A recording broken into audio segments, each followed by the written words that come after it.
Бірінші қараша Халықаралық ақпараттық технологиялар университетінде студенттер қатарына қабылдау кеші. Білім ордамызда бірінші курс үшін студенттер қатарына қабылдау кеш өтті.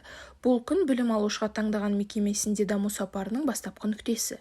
Бүгінгі іс-шараға азаннан бері дайындалып, міне қазір бір 10-11-лерде осы іс-шарамыз бітіп жатыр.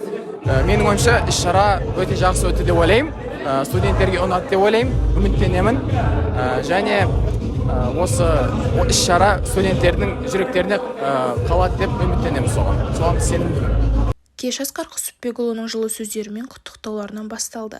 Шара енді студент атанған түлектер үшін Аяйты отбасының бір бөлігі атанғандығын сездіруге бағытталған. Это посвящение очень прекрасно, особенно с приходом хедлайнера Кису-Сладкого. Это, я считаю, важное мероприятие для всех студентов. Побольше вот таких мероприятий. И, в принципе, сам по себе МУИТ очень классно все организовал, мне понравилось. Бұл мереке ойын-сауық қана емес, сонымен қатар академиялық және кәсіби мансаптың маңызды бастамасы. Студенттер кеш барысында бір-бірімен танысып, тіпті ұйымдарға кіруге де ниет етіп жатты. Ажар Заманғазинова, Дана Ғалым, IT жаңалықтары.